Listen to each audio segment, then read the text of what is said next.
안녕하세요. 제 이름은 우진순이라고 합니다. 정말 큰일 날 뻔했던 제 이야기 좀 들어주세요. 저는 올해로 67이 되었습니다.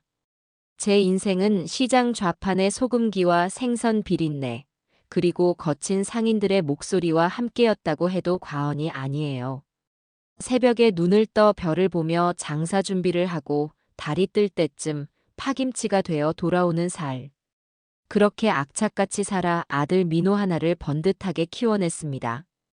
남편은 민호가 어릴 때 일찍 세상을 떠났지만 아들이 있다는 사실 하나만으로도 세상 모든 것을 가진 듯 든든했죠.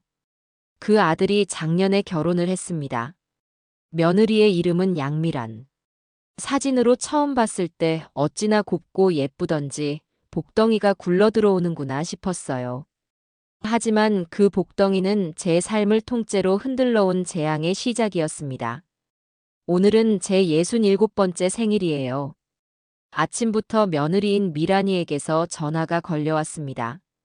어머니, 오늘 저녁 식사 예약해뒀으니까 6시까지 강남에 있는 라비앙퓨주로 오세요. 늦지 마시고요. 상냥하게 들릴 법한 목소리였지만 그 안에는 서슬퍼런 가시가 숨어 있었죠. 오세요가 아니라 오라는 통보에 가까웠어요. 전화를 끊고 나니 한숨이 절로 나왔습니다. 저는 그저 아들이 끓여주는 미역국에 따뜻한 밥 한 그릇이면 충분한데 며느리는 늘 이런 식이었어요. 자신의 기준과 격식에 저를 맞추지 못해 안달이 난 사람처럼 굴었죠. 오후가 되어 외출 준비를 마치고 거실에 앉아 있는데 현관문 비밀번호 누르는 소리와 함께 미란이가 들이닥치듯 들어왔습니다. 아들 민호는 퇴근하고 바로 식당으로 온다고 했으니 저를 데리러 온 모양이었어요. 어머니, 아직 준비 안 하시고 뭐 하세요? 옷은 또 그게 뭐고요? 현관에 들어서자마자 제 위아래를 훑어보는 눈길이 어찌나 날카로운지 마치 칼날로 살을 베는 듯한 기분이었습니다. 제가 오늘을 위해 아껴뒀던 가장 좋은 외출복이었는데 말이죠. 다 됐다. 이제 나가면 돼. 제가 멋쩍게 웃으며 말하자 미란이는 코웃음을 치며 거실을 한 바퀴 둘러보기 시작했어요. 그러더니 손가락으로 낡은 밥솥을 가리키며 말했습니다. 어머니, 저건 진짜 좀 버리시면 안 돼요? 요즘 누가 저런 누런 밥솥을 써요? 볼 때마다 집안격이 뚝뚝 떨어지는 기분이라니까요. 그 밥솥은 민호가 초등학교 때 어머니의 날 선물로 제 어깨를 주물러드려 받은 용돈을 모아 사준 첫 선물이었습니다. 저에게는 세상 그 어떤 최신형 밥솥보다 소중한 보물이었죠. 제 얼굴이 굳어지는 것을 봤을 텐데도 미란이는 멈추지 않았어요. 소파는 또 어떻고요? 가죽은 다 갈라져서 실밥이 터져 나오는데 저런 데 앉으면 병이라도 옮을 것 같아요. 제가 지난번에 백화점에서 본 거 좋은 거 있던데 그걸로 바꿔드릴까요? 아니, 그냥 제가 사서 보내드릴 테니 저건 당장 내다 버리세요. 미란이의 말 한마디 한마디가 비수가 되어 제 가슴에 박혔습니다. 저 소파는 민호 아빠와 제가 결혼할 때 혼수로 해 온 저희 부부의 역사가 담긴 물건이었어요. 남편이 떠난 후에도 저는 저 소파에 앉아 남편의 온기를 느끼곤 했습니다. 그런 제 마음을 알리 없는 며느리는 그저 자신의 눈에 거슬리는 낡은 고물 덩어리로만 취급하는 것이었죠. 됐다. 아직 쓸만해. 니들 돈 아껴서 잘 살면 그게 효도지. 제가 애써 감정을 누르고 말했지만 미란이는 들은 척도 하지 않았어요. 아휴, 어머니 고집은 정말. 그러니까 아들 고생시키시는 거예요. 민호 씨가 어머니 이런 환경에서 사는 거 보면 마음이 편하겠어요? 다 자기 탓인 것 같고 죄책감 들고. 그럴 거 아니에요? 아들을 방패 삼아 저를 공격하는 교묘한 화술에 기가 막혔습니다. 그때였어요. 미란이가 제 어깨에 걸쳐진 낡은 가디건을 보더니 질색하는 표정으로 손을 뻗어 그걸 벗겨냈습니다. 어머니, 이건 정말 아니에요. 이걸 입고 강남 레스토랑에 가시겠다고요? 거기 오는 사람들 눈은 생각 안 하세요? 저랑 민호 씨 체면도 좀 생각해 주세요. 그리곤 자신이 들고 온 커다란 쇼핑백에서 무언가를 꺼냈어요. 화려한 무늬의 명품 스카프였습니다. 자, 이거 두르세요. 이거 하나만 둘러도 시장 아줌마처럼은 안 보이겠죠. 사람들이 어머니를 제 시어머니라고 생각은 해야 할 거 아니에요. 그 말을 듣는 순간 제 머릿속에서 무언가 툭 하고 끊어지는 소리가 났습니다. 시장 아줌마. 맞아요. 저는 평생을 시장에서 살아온 시장 아줌마입니다. 그 거친 삶이 있었기에 지금의 아들이 있고 며느리인 너가 있는 것인데. 미란이는 제 인생 자체를 부정하고 모욕하고 있었어요. 하지만 저는 싸우는 대신 조용히 그 스카프를 받아 목에 둘렀습니다. 지금은 때가 아니라고 제 안에 무언가가 속삭이고 있었거든요. 이 결혼, 처음부터 단단히 잘못되었다는 불길한 예감이 온몸을 휘감았습니다. 미란이의 번쩍이는 외제차 조수석에 앉아 강남으로 향하는 내내 차 안에는 숨막히는 침묵만이 흘렀습니다. 미란이는 보란듯이 최신 유행가를 크게 틀어놓고 저는 창밖만 멍하니 바라보았죠. 목에 두른 스카프는 부드러웠지만 마치 뱀이 제 목을 조르는 것처럼 불쾌하고 서늘한 감촉이었습니다. 한참을 달려 도착한 라비앙퓨즈라는 레스토랑은 입구부터가 번쩍번쩍 저 같은 사람은 평생 와볼 일 없을 것 같은 곳이었어요. 그런데 입구에서부터 문제가 생겼습니다. 지배인으로 보이는 남자가 나오더니 예약자 명단에 양미란이라는 이름이 없다는 것이었어요. 미란이의 얼굴이 순식간에 불그락푸르락 변했습니다. 뭐라고요? 내가 한 달 전에 VVIP 코스로 분명히 예약했는데 지금 없다는 거예요? 당신들 일 이따위로 해? 고래고래 소리를 지르는 며느리의 모습에 제가 더 낯이 뜨거워 고개를 숙였습니다. 결국 신랑이 끝에 예약 날짜를 착각한 미란이의 실수였다는 것이 밝혀졌죠. 아, 진짜. 재수 없으려니까. 미란이는 길길이 날뛰며 주차장으로 돌아갔고 저녁 식사는 순식간에 갈 곳을 잃었습니다. 차 안에서 미란이는 핸들을 내려치며 온갖 짜증을 냈어요. 어머니 때문이야. 어머니 생신만 아니었어도 내가 이런 망신을 당할 일이 없잖아. 그 적반하장도 유분수지 제 생일 챙기겠다며 자기가 실수해놓고 모든 탓을 저에게 돌리는 모습에 헛웃음이 나왔습니다. 그럼 그냥 집에 가서 미역국이나 끓여 먹자. 제가 조용히 말하자 미란이는 질색을 하며 소리쳤어요. 싫어요. 여기까지 와서 어떻게 그냥 가요? 아, 몰라. 어머니, 드시고 싶은 거 아무거나 말해봐요. 그냥 대충 먹고 들어가게. 그 대충이라는 말에 마음이 상했지만 저는 이 기회를 놓치지 않기로 했습니다. 그럼 시장에 가자. 거기 내가 수십 년 다닌 분식집이 있는데 떡볶이가 아주 기가 막혀. 제 말에 미란이는 기가 차다는 표정으로 저를 쳐다봤어요. 뭐라고요? 시장 분식집이요? 어머니는 어쩜 취향도 그렇게 서민적이세요? 이 옷 입고 이 차 타고 지금 시장 바닥에 가서 떡볶이를 먹자고요? 하지만 이미 다른 곳을 알아볼 기력도 없었는지 미란이는 신경질적으로 차를 돌려 제가 말한 시장으로 향했습니다. 시장 입구에 차를 세우고 내리자 익숙한 소음과 냄새가 저를 반겼어요. 하지만 미란이는 인상을 찌푸리며 코를 막기 바빴죠. 제가 수십 년간 다닌 분식집은 시장 안쪽 허름한 곳에 자리하고 있었습니다. 주인인 최 여사는 저와는 언니 동생 하는 사이나 다름없었죠. 언니 나왔어. 제가 가게 안으로 들어서며 외치자 떡볶이 판 앞에서 연신 주걱을 젓고 있던 최 여사가 환하게 웃으며 고개를 들었어요. 어머, 진순이 왔어? 생일이라더니 얼굴이 더 폈네. 최 여사의 인사에 제 마음도 조금은 풀어지는 듯 했습니다. 오늘 아들 내외가 밥 사준다고 해서. 인사해, 내 며느리 양미란이야. 제가 뒤에 서 있던 미란이를 소개하자 최 여사는 아이고 며느님이 이렇게 인형같이 예쁘네. 둘이 앉아 있어.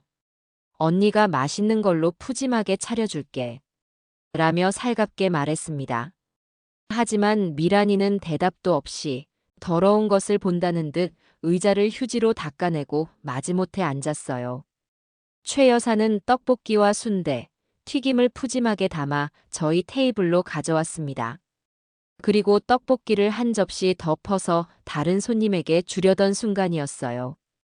최 여사의 시선이 제 앞에 앉은 미란이의 얼굴에 꽂혔습니다. 처음에는 어디서 봤더라? 하는 표정이었죠. 하지만 이내 그 눈빛이 놀라움으로 그리고 점차 차가운 분노로 변해가는 것을 저는 똑똑히 보았습니다. 떡볶이를 푸던 최 여사의 손이 허공에서 딱 멈췄어요. 주걱을 든 채로 굳어버린 최 여사는 온 가게 안이 울릴 정도로 싸늘하고 날카로운 목소리로 물었습니다. 아직도 사람들 등쳐먹고 다니냐? 다이아몬드 양미란. 그 한마디에 가게 안의 모든 소음이 멎는 듯 했습니다. 다이아몬드라는 생소한 단어와 함께 터져나온 그 질문에 저는 무슨 영문인지 몰라 어리둥절했죠. 하지만 제 앞에 앉아있던 미란이의 반응은 달랐습니다. 방금 전까지 세상을 다 가진 듯 오만하던 며느리의 얼굴이 마치 흰 종이장처럼 새하얗게 질려버렸어요. 동공는 지진이라도 난 듯 격렬하게 흔들렸고 입술은 파르르 떨리고 있었죠. 뭐라고요?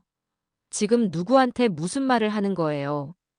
미란이가 애써 태어난 척 소리쳤지만 그 목소리는 염소처럼 가늘게 떨리고 있었습니다.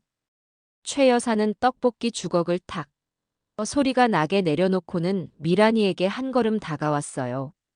너 나 몰라. 8년 전 우리 언니한테 대박 난다며 접근했던 너. 엘리펀트 뷰티의 최고 등급 다이아몬드 양미란. 네가 어떻게 내 눈앞에 나타나? 정신 나갔어요? 이거 사람 잘못 봤어요. 미란이는 자리에서 벌떡 일어나 제 팔을 거칠게 잡아 끌었어요. 어머니, 빨리 일어나세요. 이런 이상한 여자랑 상종할 필요 없어요. 그리곤 돈을 계산할 생각도 없이 저를 끌고 가게 밖으로 뛰쳐나갔습니다. 뒤늦게 도착한 아들 민호가 어리둥절한 표정으로 우리를 뒤따랐고 가게 안에는 최 여사의 분노에 찬 외침만이 메아리치고 있었죠. 양미란, 거기서. 너 때문에 우리 집안이 어떻게 됐는데 이 악마 같은 인간아. 정신없이 차에 올라탄 미란이는 거친 숨을 몰아쉬며 핸들만 부여잡고 있었어요. 저는 아무 말도 할 수 없었습니다. 방금 전 최 여사 앞에서 얼어붙었던 며느리의 눈. 그 눈에서 스쳐 지나갔던 것은 단순한 당황이 아니었어요. 그것은 자신의 정체가 발각된 범죄자가 느끼는 극도의 공포와 섬뜩함이었습니다. 저는 그 순간 직감했습니다. 제 며느리 양미란에게는 제가 상상조차 할 수 없는 끔찍한 비밀이 있다는 것을요. 시장을 빠져나와 집으로 돌아가는 차 안은 그야말로 지옥 같은 침묵이 흘렀습니다. 아들 민호는 어쩔 줄 몰라 하며 아내와 제 눈치를 번갈아 살폈고 미란이는 여전히 분이 풀리지 않는다는 듯 핸들을 쥔 손가락 마디마디가 하얗게 변해 있었죠. 한참 만에 입을 연 것은 민호였습니다. 저기 미란아. 아까 그 아주머니 누구야? 당신 아는 사람이야? 그 말에 미란이는 기다렸다는 듯 미리 준비라도 해놓은 것처럼 눈물을 뚝뚝 흘리기 시작했어요. 민호 씨. 내가 정말 이런 얘기까지는 안 하려고 했는데. 저 여자 예전에 내가 잠깐 다녔던 화장품 회사 동료였어. 그런데 내가 실적이 좋고 인기가 많으니까 그때부터 나를 시기하고 질투해서 못살게 굴던 스토커 같은 여자야. 며느리의 서러운 울음과 충격적인 고백에 민호의 얼굴은 순식간에 걱정과 분노로 물들었습니다. 뭐? 스토커라고? 저런 정신 나간 여자가 다 있나? 당신 그동안 저런 여자 때문에 마음고생이 얼마나 심했어. 진작 나한테 말하지 그랬어. 아들은 완전히 며느리의 연극에 속아 넘어가 오히려 미란이를 위로하기 바빴어요. 괜찮아. 내가 다 잊고 싶어서 당신한테는 일부러 말 안 한 거야. 그런데 오늘 하필 어머니 생신에 저런 사람을 다시 만나서 이런 꼴을 보이다니. 나 정말 속상해서 죽을 것 같아. 미란이는 제 쪽을 힐끗 쳐다보며 마치 제가 모든 원흉이라는 듯이 말했어요. 저는 아무 말도 하지 않았습니다. 그저 조용히 눈을 감고 있었죠. 만약 정말로 억울한 상황이었다면 미란이의 반응은 저렇지 않았을 겁니다. 당당하게 맞서 따지거나 경찰에 신고하겠다고 펄펄 뛰었겠죠. 하지만 미란이는 도망쳤습니다. 마치 전염병이라도 피하듯 그 자리를 허둥지둥 벗어났어요. 그것만으로도 모든 상황은 설명이 가능했습니다. 다이아몬드라는 이름과 사람들을 등쳐먹는다는 최 여사의 말. 그리고 며느리의 공포에 질린 얼굴. 이 모든 조각들이 제 머릿속에서 하나의 그림을 만들어가고 있었어요. 그날 밤 저는 잠을 이룰 수가 없었습니다. 아들 내외는 제 생일상을 망쳤다는 미안함도 없는지 자기들 방으로 쏙 들어가 버렸고 거실에는 적막만이 가득했죠. 저는 결심했습니다. 이 일의 진실을 제 눈으로 직접 확인해야겠다고요. 다음 날 아침 저는 민호에게 오랜만에 시장 친구들 만나서 회포나 좀 풀고 오겠다고 둘러대고 집을 나섰습니다. 제 발걸음이 향한 곳은 당연히 최 여사의 분식집이었어요. 제가 가게 안으로 들어서자 최 여사는 어제와는 달리 헬쑥한 얼굴로 저를 맞았습니다. 진순아, 어서 와. 어제는 내가 정말 미안했다. 네 며느리인 줄도 모르고 경황이 없어서 그만. 최 여사는 연신 미안하다고 했지만 저는 괜찮다며 그녀의 손을 잡고 가게 안쪽 작은 방으로 들어갔습니다. 그리고 자리에 앉자마자 저는 단도직입적으로 물었어요. 언니, 어제 그게 다 무슨 말이야? 내 며느리가 뭘 어쨌다는 거야? 다이아몬드는 또 뭐고? 제 질문에 최 여사는 깊은 한숨을 내쉬더니 어렵게 입을 열기 시작했습니다. 이야기는 8년 전으로 거슬러 올라갔어요. 당시 대한민국을 한바탕 뒤집어 놓았던 희대의 불법 다단계 회사 엘리펀트 뷰티에 대한 이야기였죠. 화장품을 미끼로 수많은 사람들의 돈을 끌어모으고 결국에는 회사를 폐쇄하고 잠적해버린 악질적인 사기 집단이었습니다. 그 엘리펀트 뷰티에서도 가장 악명 높았던 사람이 바로 네 며느리 양미란이었어. 거기서는 직급을 보석 이름으로 불렀는데 양미란은 그 중에서도 최상위 등급인 다이아몬드였지. 젊고 예쁜 얼굴로 사람들한테 접근해서 온갖 감언이설로 희망을 속삭였어. 이거만 사면 너도 나처럼 부자가 될 수 있다고. 인생 역전할 수 있다고. 최 여사의 목소리가 점점 분노로 떨려왔습니다. 우리 친언니가 바로 그 양미란한테 당했어. 남편이 갑자기 세상을 떠나고 어린 애들 둘 데리고 막막하게 살던 우리 언니한테 접근한 거야. 언니의 절박함을 그 여자는 교묘하게 파고들었어. 결국 우리 언니 집 담보로 대출받고 사방에 돈을 빌려서 수천만 원어치 물건을 샀어. 그거만 팔면 빚도 갚고 애들 대학도 보낼 수 있다는 양미란의 말을 철석같이 믿었던 거지. 최 여사는 결국 눈물을 터뜨리고 말았습니다. 하지만 그게 다 거짓말이었어. 물건은 팔리지도 않았고 빚독촉은 시작됐지. 양미란은 나 몰라라 연락을 끊어버렸고 회사는 어느 날 갑자기 사라졌어. 결국 우리 언니는 빚더미에 앉아서 신용불량자가 되고 살던 집에서도 쫓겨났어. 그 충격으로 몸져 누워서 지금까지도 약을 달고 살아.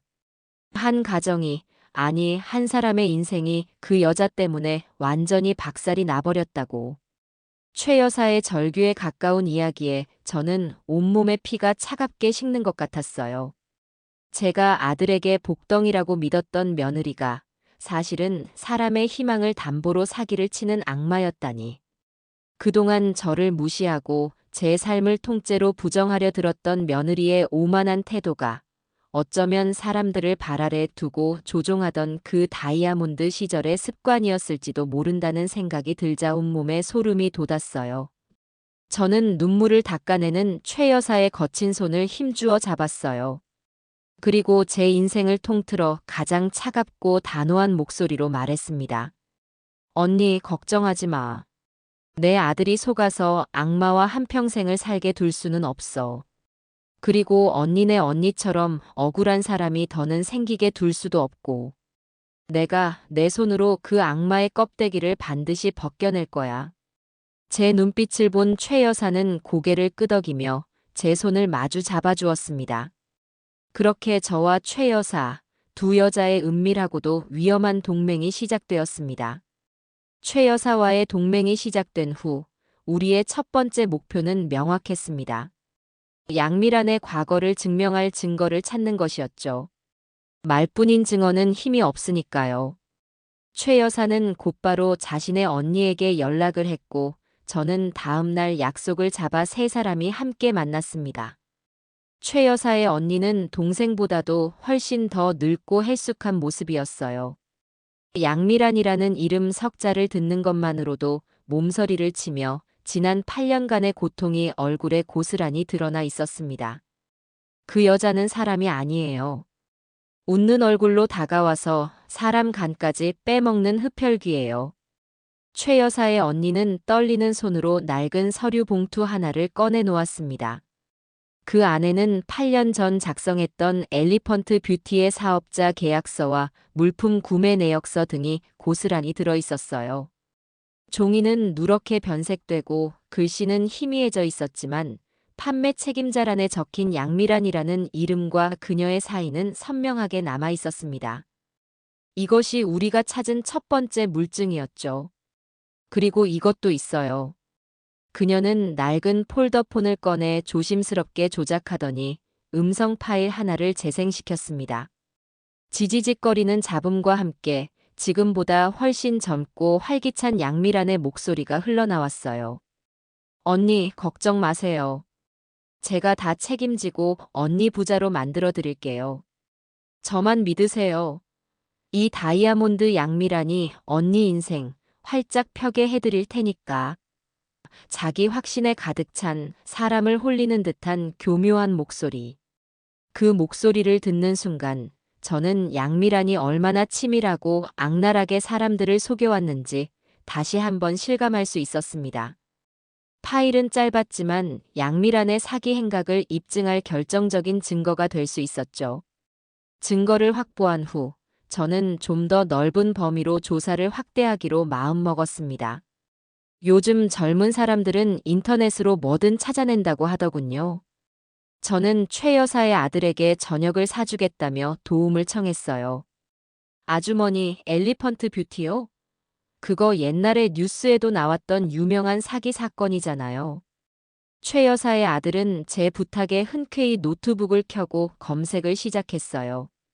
하지만 양미란이라는 이름은 교묘하게 지워져 있었는지 사건 관련 기사 어디에도 그녀의 이름은 찾아보기 어려웠습니다. 아마도 법망을 피해가기 위해 혹은 새로운 사기를 준비하기 위해 흔적을 지운 것이겠죠. 포기하려던 순간이었어요. 아주머니, 이거 한번 보세요.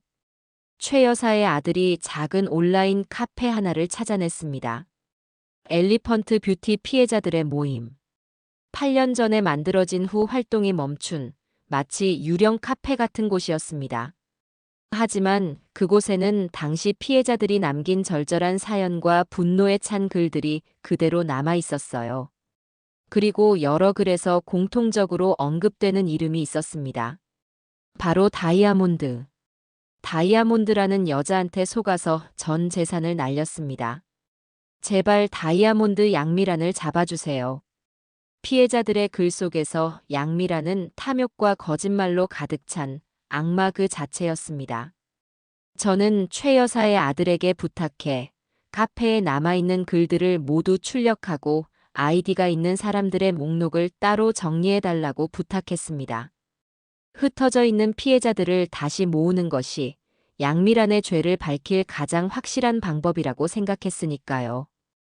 그렇게 며칠간 바깥으로 돌며 양미란의 과거를 파헤치고 늦은 저녁 집에 돌아오니 거실 소파에 미란이가 팔짱을 낀 채 저를 기다리고 있었습니다. 불 꺼진 거실에서 그녀의 눈만 형형하게 빛나고 있었죠. 어머니, 요즘 어딜 그렇게 싸돌아다니세요?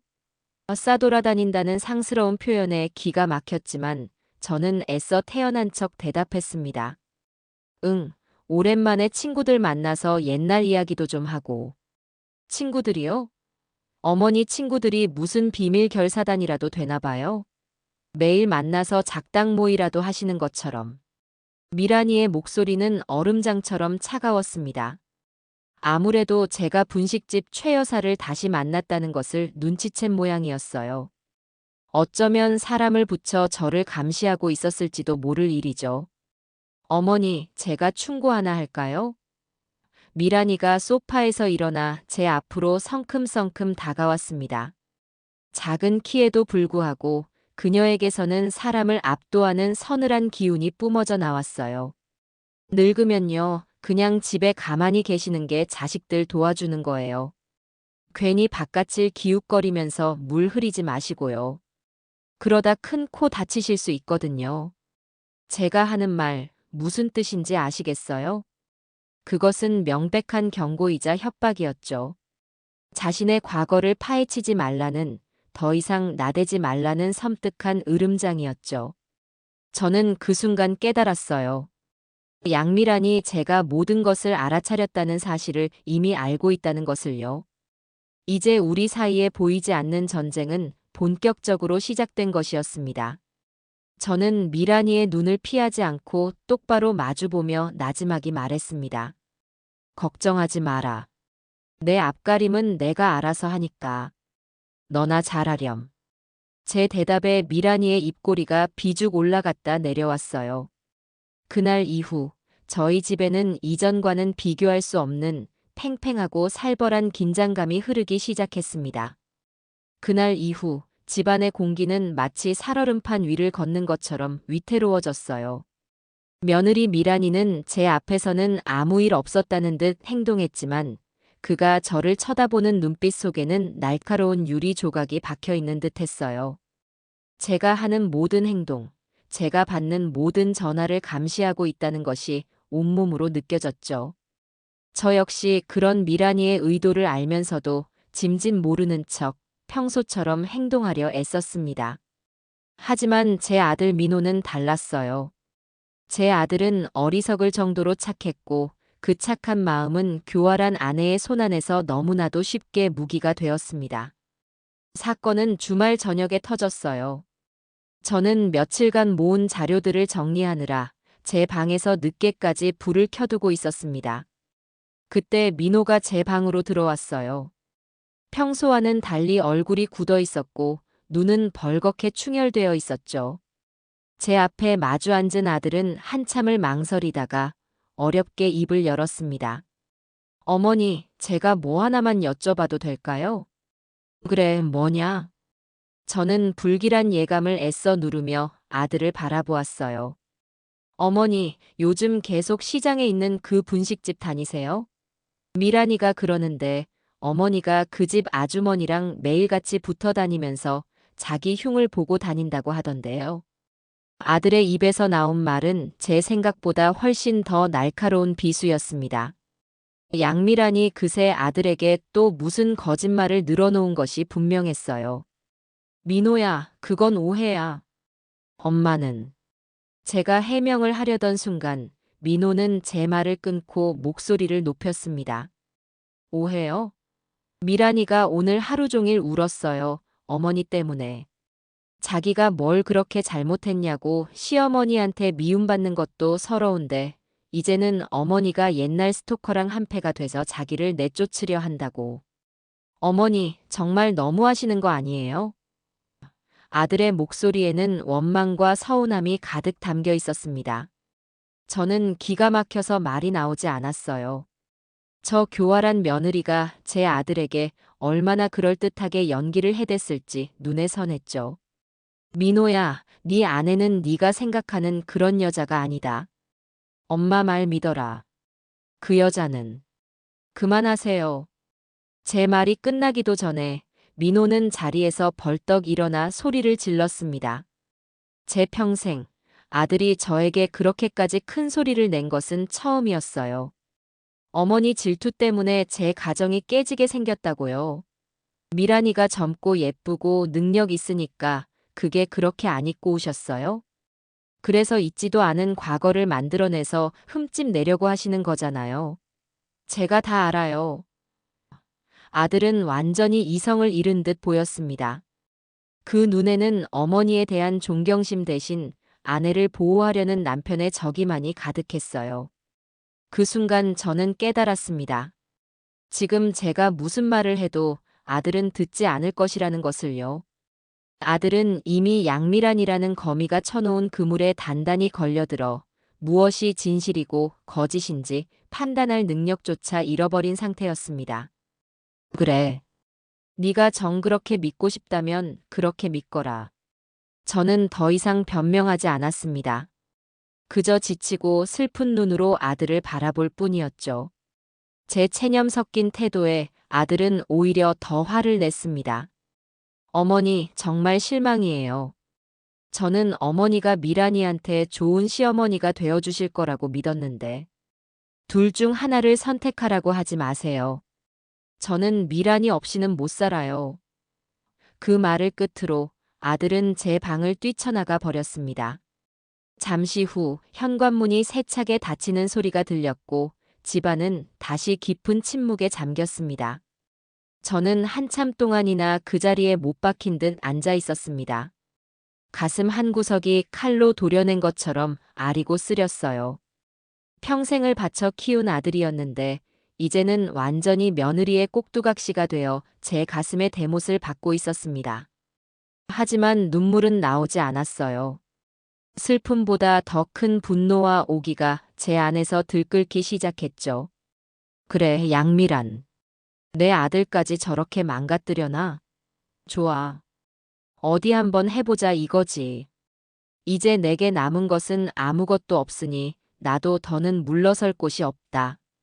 저는 자리에서 일어나 제 방 서랍 깊숙한 곳에 숨겨두었던 비상금을 꺼냈습니다. 그리고 곧장 최 여사에게 전화를 걸었어요. 언니, 나야. 이제 내 아들도 내 편이 아니게 됐어. 제 목소리를 들은 최 여사는 아무것도 묻지 않고 그저 낮은 목소리로 말했습니다. 알아. 그럴 줄 알았어. 그 여자는 그런 사람이니까. 그래서 이제 어쩔 생각이야? 이제부터는 우리가 직접 움직여야지. 더는 망설일 시간이 없어. 언니, 내일 아침 일찍 언니네 언니 집에서 다시 만나. 그리고 우리가 아는 모든 피해자들에게 연락을 돌려줘. 이제는 우리끼리 머리를 맞대고 저 악마를 잡을 덫을 놓아야 할 시간이야. 제 목소리에는 더 이상 망설임이나 슬픔이 없었습니다. 아들의 배신은 저를 주저앉힌 것이 아니라 오히려 제 안에 잠들어 있던 마지막 투지를 깨운 기폭제가 되었던 겁니다. 전화를 끊고 저는 창밖에 짙은 어둠을 바라보며 굳게 다짐했습니다. 아들을 위해서라도, 그리고 이름도 모를 수많은 피해자들을 위해서라도 이 싸움은 반드시 제가 이겨야 한다고요. 아들 민호와의 대립 이후 저는 집에서는 철저하게 입을 닫았습니다.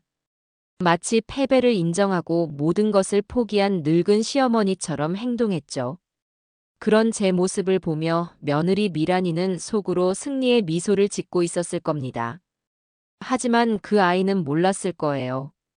조용히 웅크린 맹수가 사냥 직전에 가장 고요하다는 사실을요. 저는 집 밖에서 최 여사와 함께 비밀 작전을 개시했습니다. 우리의 첫 번째 임무는 8년 전의 피해자들을 다시 불러 모으는 것이었어요.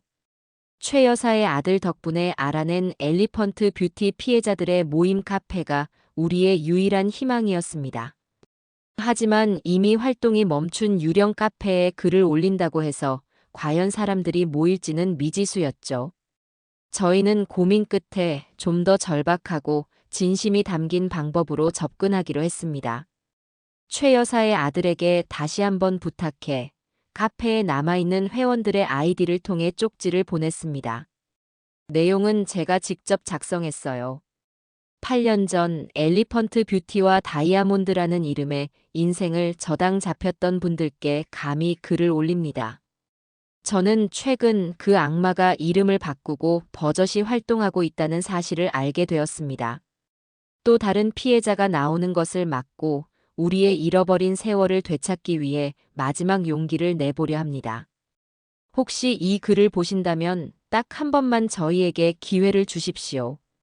쪽지를 보낸 후 며칠 동안은 아무런 연락도 오지 않았습니다. 사람들의 상처가 너무 깊어 다시 과거를 들추고 싶지 않은 것이겠지요. 포기해야 하나 싶던 순간 첫 번째 답장이 왔습니다. 자신을 수진이라고 밝힌 젊은 여성이었어요. 저는 최 여사와 함께 약속 장소인 허름한 찻집으로 나갔습니다. 약속 장소에 나타난 수진 씨는 29이라는 나이가 믿기지 않을 정도로 지치고 어두운 얼굴을 하고 있었어요. 수진 씨의 이야기는 참으로 기가 막혔습니다. 그녀는 8년 전 대학교 입학을 앞두고 있었습니다. 홀어머니가 식당 일을 하며 평생 모은 돈으로 겨우 마련한 등록금 500만 원. 바로 그 돈을 양미란에게 사기당한 것이었어요. 그 여자는 제게 언니라고 부르라며 다가왔어요. 여자도 능력이 있어야 성공하는 시대라고 이 돈으로 화장품 사업을 시작하면 등록금은 물론이고 유학까지 갈 수 있다고 했어요. 세상 물정 모르던 저는 그 여자의 화려한 모습과 달콤한 말을 그대로 믿어버렸죠. 수진 씨는 결국 등록금을 모두 날렸고 그 충격으로 어머니는 쓰러지셨으며 그녀 자신은 대학을 포기하고 온갖 아르바이트를 전전하며 살아왔다고 했습니다. 이야기를 듣는 내내 저는 주먹을 쥔 손이 부들부들 떨리는 것을 참아야 했습니다. 한 사람의 꿈과 미래를 자신의 욕심을 위해 그렇게 무참히 짓밟아 버릴 수 있다니. 제가 뭘 도우면 될까요? 수진 씨는 눈물을 훔치며 물었어요. 그녀의 눈에는 두려움과 함께 복수를 향한 작은 불씨가 타오르고 있었습니다. 수진 씨를 시작으로 거짓말처럼 연락이 하나둘씩 이어지기 시작했습니다. 남편 퇴직금을 전부 투자했다 이혼까지 당한 40대 주부, 아들의 결혼 자금을 날리고 아들과 의절하게 된 60대 할머니. 우리는 최 여사의 언니 집을 비밀 아지트 삼아 매일 밤 모여 각자의 이야기를 나누고 증거를 모았습니다. 양미란에게 당한 수법은 제각각이었지만 공통점이 있었어요. 그녀는 상대방의 가장 절박한 약점을 귀신같이 파고들어 그것을 미끼로 사기를 쳤다는 것이었죠. 피해자들의 증언이 모일수록 우리는 양미란이라는 인간이 얼마나 교활하고 잔인한지 깨닫게 되었습니다. 그녀는 단순한 사기꾼이 아니었어요. 사람의 마음을 조종하고 희망을 미끼로 영혼까지 파괴하는 악마였습니다. 우리들의 아지트에는 눈물과 분노, 그리고 서로를 향한 동지애가 쌓여갔습니다. 혼자서는 무서워서 시작도 못했을 싸움이었지만 함께 모이니 두려움은 점차 용기로 변해가고 있었죠. 우리는 각자가 가지고 있던 낡은 계약서, 희미한 녹음 파일, 주고받았던 문자 메시지 등을 모두 모아 하나의 거대한 증거 파일을 만들어 나갔습니다. 8년이라는 시간 속에 흩어져 있던 진실의 조각들이 우리의 손에서 다시 하나의 그림으로 완성되어 가고 있었습니다. 저는 그 그림의 마지막 조각을 찾기 위해 다음 계획을 준비하기 시작했습니다. 바로 현재 진행형인 양미란의 새로운 사기 행각, 그 심장부로 직접 들어가는 것이었죠. 과거의 피해자들이 하나로 뭉치기 시작하자 우리의 다음 목표는 명확해졌습니다. 양미란이 현재 벌이고 있는 새로운 사기 행각의 실체를 파악하고 그 증거를 확보하는 것이었죠. 만약 과거의 범죄로만 그녀를 고소한다면 교활한 양미란은 공소시효나 증거 부족을 이유로 법망을 빠져나갈지도 모릅니다. 하지만 지금 이 순간에도 벌어지고 있는 범죄의 현장을 덮친다면 이야기는 달라지죠. 양미란의 새로운 회사는 가나다 라이프라는 그럴듯한 이름을 가지고 있었습니다. 과거의 엘리펀트 뷰티가 화장품을 미끼로 주부들을 공략했다면 가나다 라이프는 1인 창업, 경제적 자유 같은 요즘 유행하는 말들로 2030 청년들을 현혹하고 있었어요. 수진 씨가 알아본 바에 따르면 이번 주말에 신규 회원을 대상으로 하는 대규모 사업 설명회가 강남의 한 대형 오피스텔에서 열린다고 했습니다. 그곳이 바로 양미란의 새로운 거점인 셈이었죠. 문제는 어떻게 그곳에 잠입하느냐였습니다. 저나 최 여사 같은 늙은이가 가봤자 입구에서부터 제지당할 것이 뻔했어요. 그때 수진 씨가 조용히 손을 들었습니다. 제가 가볼게요. 29. 가나다 라이프가 노리는 바로 그 나이대였죠. 하지만 저는 고개를 저었습니다. 안 된다. 너무 위험해. 양미란이 혹시라도 너를 알아보기라도 하면. 아니요, 괜찮아요. 수진 씨의 눈빛은 그 어느 때보다 단단했습니다. 8년 전에 저는 돈도 세상도 모르는 20살짜리였지만 지금은 아니에요. 그 여자가 제 인생을 어떻게 망가뜨렸는지 제 두 눈으로 똑똑히 보고 모든 것을 기록해 올게요. 이건 제 자신과의 싸움이기도 해요. 그녀의 굳은 결심에 우리는 더 이상 반대할 수 없었습니다. 우리는 수진 씨를 위해 치밀한 잠입 작전을 준비했습니다. 최 여사의 아들이 구해온 단추 모양의 초소형 녹음기와 카메라를 옷에 부착하고 비상 상황에 대비해 10분마다 저에게 화장실 간다는 신호 문자를 보내기로 약속했죠. 수진아, 절대로 흥분하면 안 된다. 그냥 아무것도 모르는 성공에 목마른 사회 초년생처럼 보여야 해. 그들의 말에 감탄하고 존경하는 눈빛을 보내는 연기를 해야 한다. 제 당부에 수진 씨는 비장하게 고개를 끄덕였습니다. 드디어 사업 설명회 당일. 우리는 약속 장소 근처의 카페에서 초조하게 수진 씨를 기다렸습니다. 설명회가 시작될 시간인 2시가 되자 수진 씨에게서 첫 번째 신호 문자가 도착했어요. 화장실. 그 후로 10분 간격으로 약속된 문자는 정확하게 도착했습니다. 하지만 약 2시간이 지났을 무렵 문자가 20분이 넘도록 오지 않았습니다. 제 심장이 쿵 내려앉았어요. 언니, 무슨 일 생긴 거 아니야? 최 여사와 저는 안절부절 못하며 발만 동동 굴렀습니다. 바로 그때 카페 문이 열리며 낯빛이 하얗게 질린 수진 씨가 비틀거리며 들어왔습니다. 저희는 달려가 그녀를 부축해 자리에 앉혔죠. 수진아, 괜찮아? 무슨 일 있었어? 수진 씨는 한참 동안이나 가쁜 숨을 몰아쉬더니 떨리는 목소리로 입을 열었습니다. 어머니, 소름 돋아요. 8년 전이랑 무대랑 이름만 바뀌었을 뿐 모든 게 똑같아요. 수진 씨가 가져온 정보는 충격적이었습니다. 설명회장은 마치 광신도들의 집회처럼 열광적인 분위기로 가득 차 있었다고 해요. 무대 위에서는 성공한 청년 사업가라는 자들이 나와 눈물까지 흘리며 자신의 성공 신화를 간증했고, 사람들은 그 말 한마디 한마디에 열광하며 박수를 쳤습니다. 초기 투자금 300만 원만 내면 누구나 월 1000만 원을 버는 성공 파트너가 될 수 있다는 허황된 약속이 난무했죠. 그리고 마지막에 그 여자가 나왔어요. 양미란. 수진 씨의 목소리가 파르르 떨렸습니다. 양미란은 가나다 라이프의 회장이 아닌 최고 고문이라는 직함으로 무대에 올랐다고 합니다. 아마도 법적인 책임을 피하기 위한 꼬리 자르기 수법이겠죠. 그 여자는 자기가 수많은 청년들을 성공으로 이끈 선한 멘토인 것처럼 연기했어요.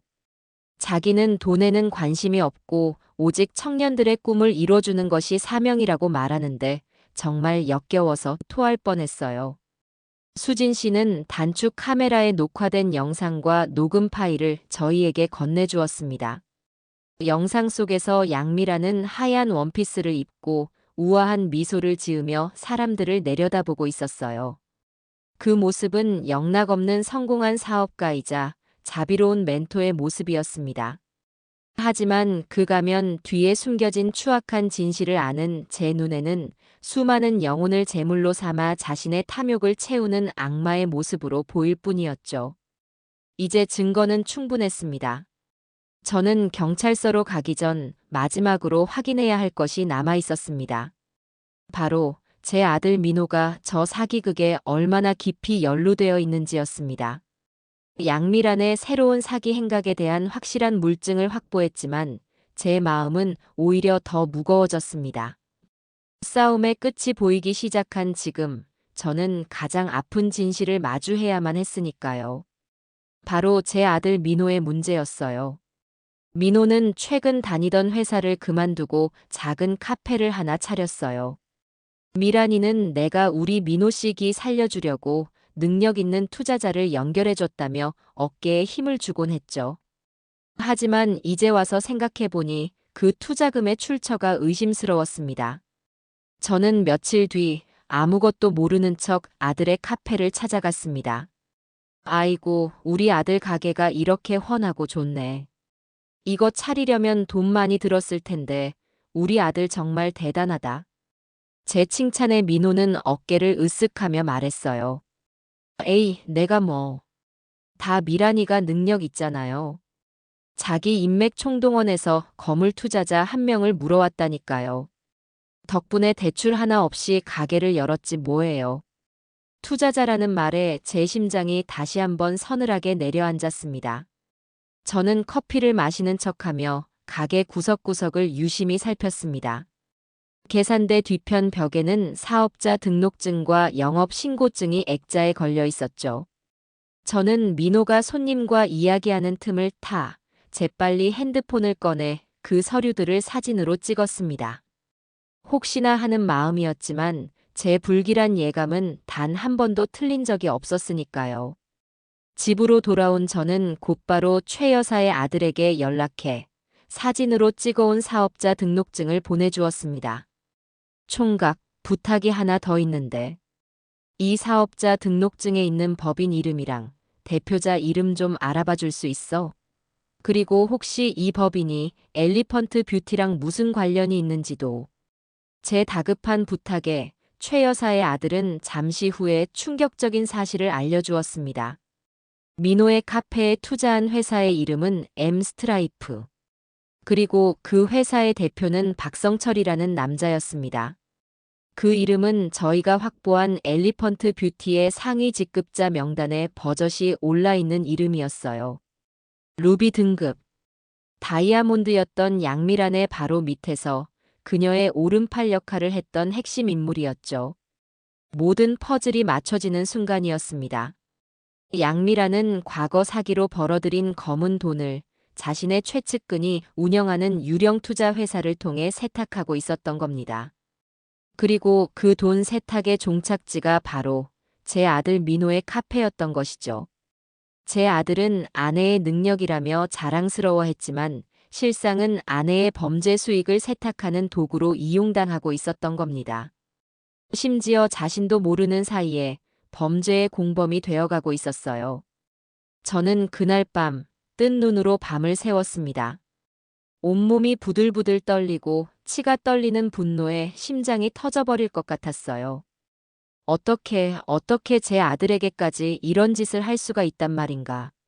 아들을 사랑해서 성공시키고 싶었다는 그 모든 말이 결국 아들을 자신의 범죄에 끌어들이기 위한 거짓말이었다니. 저는 동이 트자마자 제 방 서랍을 열었습니다. 그 안에는 제가 평생 시장에서 일하며 모은 제 인생 그 자체인 통장들이 들어있었어요. 그리고 그 옆에는 민호 아빠가 남기고 간 작은 땅 문서 하나가 있었죠. 저는 그것들을 품에 안고 조용히 아들의 방으로 갔습니다. 곤히 잠든 아들의 얼굴을 한참 동안이나 쓸어보았어요. 그리고 결심했습니다.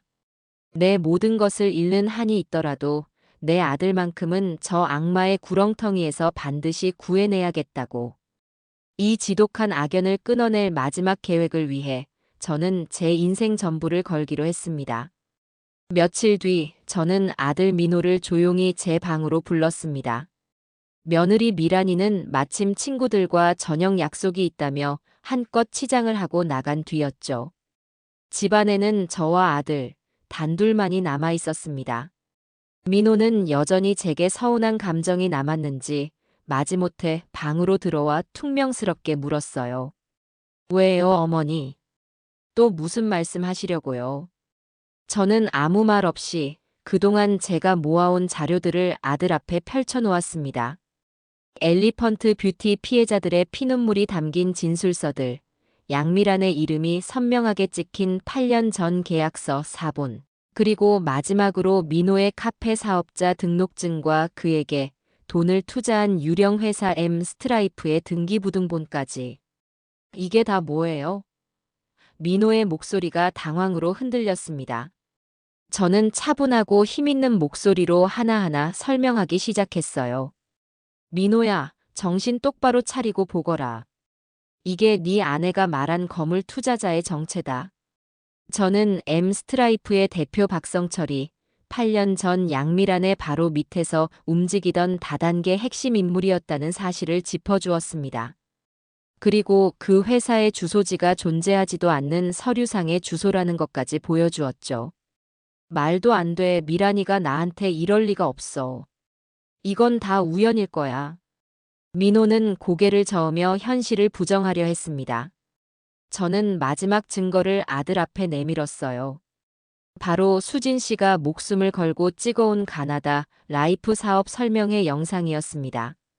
노트북 화면 속에서 양미라는 수많은 청년들 앞에서 선한 멘토인 척 연기를 하고 있었어요. 저건 그냥 사업 설명회일 뿐이잖아요. 아들이 필사적으로 변명하려던 순간 영상 속에서 양미란의 측근으로 보이는 남자가 그녀에게 귓속말을 하는 장면이 나왔습니다. 고모님, 오늘 신규 가입 실적이 아주 좋습니다. 역시 엘리펀트 뷰티 시절 실력 어디 안 가셨습니다. 그 목소리는 작았지만 노트북 스피커를 통해 선명하게 흘러나왔습니다. 엘리펀트 뷰티. 그 이름이 나오자 아들의 얼굴이 돌처럼 굳어버렸습니다. 모든 증거가 하나의 진실, 즉 양미란이 여전히 사기 행각을 벌이고 있으며 심지어 아들의 사업체마저 범죄 자금 세탁에 이용하고 있다는 끔찍한 진실을 가리키고 있었죠. 민호의 동공이 세차게 흔들렸습니다. 그는 아무 말도 하지 못하고 그저 서류들과 노트북 화면을 번갈아 쳐다볼 뿐이었습니다. 그날 밤 아들은 충격과 배신감에 휩싸여 집으로 돌아갔습니다. 저는 아들이 어떤 선택을 할지 초조한 마음으로 기다릴 수밖에 없었어요.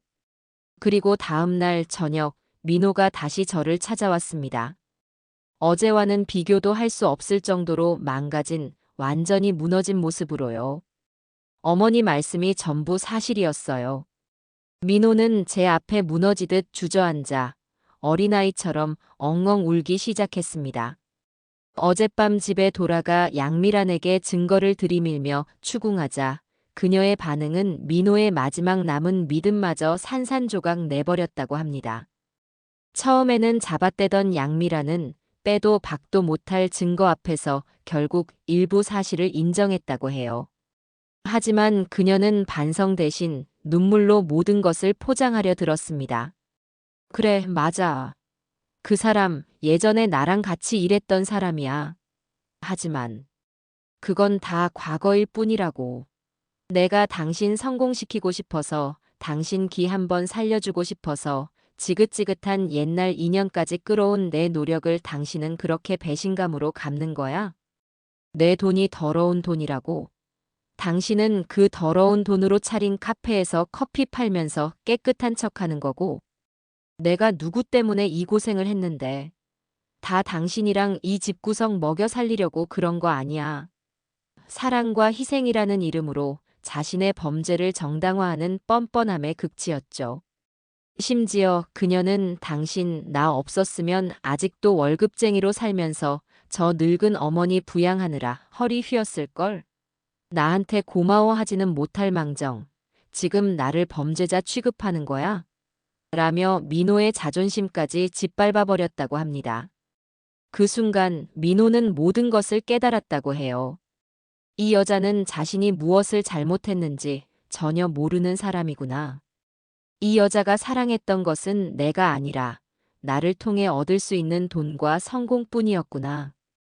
아내를 향한 사랑과 믿음이 혐오와 경멸로 바뀌는 것은 한순간이었습니다. 어머니, 제가 다 망쳤어요. 제가 어머니 말을 믿었어야 했는데. 제가 미련하고 어리석어서 어머니 가슴에 대못을 박고 저런 악마 같은 여자의 편을 들었어요. 어머니, 죄송합니다. 아들은 제 바짓가랑이를 붙잡고 오열했습니다. 저는 그런 아들을 말없이 일으켜 세워 따뜻하게 안아주었어요. 아들아, 이제라도 알았으면 됐다. 악마는 사랑을 먹고 자라는 법이다. 네가 정신 똑바로 차리지 않으면 너는 평생 그 악마의 영양분이 될 뿐이야. 이제부터라도 바로잡으면 된다. 엄마가 너랑 같이 싸워줄게. 제 말에 아들은 더욱더 서럽게 울었습니다. 그 눈물은 길고 길었던 어리석음의 끝을 알리고 새로운 시작을 다짐하는 참회의 눈물이었습니다. 그날 이후 제 아들은 더 이상 양미란의 남편이 아닌 제 아들 서민호로 다시 태어났습니다. 아들이 제 편으로 완전히 돌아선 후 우리의 계획은 급물살을 타기 시작했습니다. 더 이상 양미란에게 의심을 사지 않고 움직일 수 있게 되었으니까요. 저는 그동안 모은 모든 증거 자료를 들고 한 사람을 찾아갔습니다.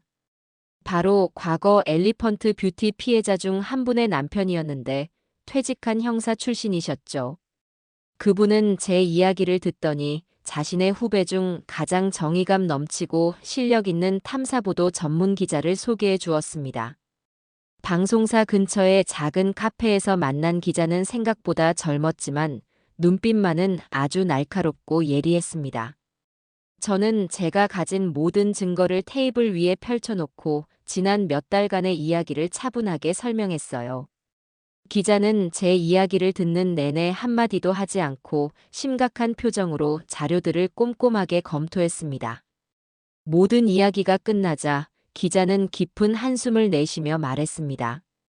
어머님, 정말 대단하십니다. 혼자서 이 모든 걸 밝혀내셨다니.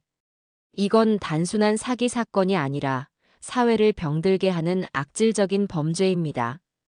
저희가 반드시 뿌리 뽑겠습니다. 기자의 단호한 말에 저는 비로소 천군만마를 얻은 듯한 기분이었습니다. 기자는 저희가 가진 증거만으로도 기사를 쓰기에는 충분하지만 양미란처럼 교활한 인간은 분명 법망을 빠져나갈 구멍을 만들어 뒀을 것이라고 했습니다. 그래서 필요한 것이 그녀가 범죄를 저지르는 바로 그 결정적 순간을 포착하는 것이었죠. 함정 취재. 그것이 기자가 제안한 마지막 퍼즐 조각이었어요. 그리고 그 함정의 미끼 역할은 바로 제 아들 민호가 맡게 되었어요. 그날 밤 저희 집에는 저와 민호 그리고 최 여사와 기자까지 모여 비밀스러운 작전 회의를 열었습니다. 계획은 이러했어요. 민호가 저를 설득하는 데 성공한 척 제 명의로 된 작은 땅 문서를 가지고 양미란에게 가는 겁니다. 그리고 그 땅을 담보로 거액을 대출받아 가나다 라이프 사업에 전부 투자하겠다는 제안을 하는 것이었죠. 돈에 눈이 먼 양미란이라면 분명 그 미끼를 덥석 물 것이라는 계산이었습니다. 민호 씨, 연기를 아주 잘하셔야 합니다. 아내의 거짓말에 다시 속아 넘어간 돈에 눈이 먼 어리석은 남편처럼 보여야 해요. 조금이라도 불안한 티를 내거나 어색한 모습을 보이면 저쪽에서 바로 눈치챌 겁니다. 기자의 말에 민호는 굳은 표정으로 고개를 끄덕였습니다.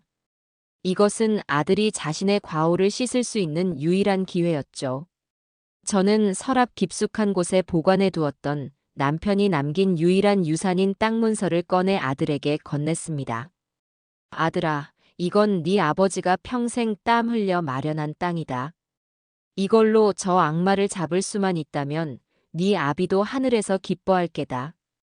제 말에 민호는 두 손으로 땅 문서를 받아들고 한참 동안이나 고개를 숙인 채 말이 없었습니다.